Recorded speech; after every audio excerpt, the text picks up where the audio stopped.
विनोद Nikolay, Kailas Gadge Patil साहेब. धन्यवाद अध्यक्ष महोदय.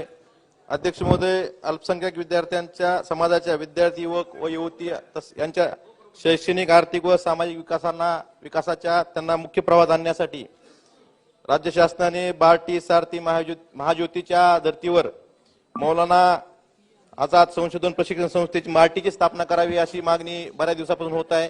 त्याचबरोबर अध्यक्ष महोदय, पृथ्वीराज चव्हाण सरकारने मुस्लिम समाजातील 50 मागासलेल्या जातींना आरक्षण दिलं होतं, अध्यादेश काढला होता, पण त्यानंतरच्या सरकारनं त्याबाबत कायद्यात रूपांतर न केल्यामुळे ते आरक्षण रद्द झालं. तर अध्यक्ष महोदय, औचित्याच्या मुद्द्याद्वारे माझी मागणी अशी आहे की मुस्लिम समाजातील ज्या 50 मागासलेल्या जाती आहेत त्यांना आरक्षण देण्यात यावे. त्याचबरोबर अध्यक्ष महोदय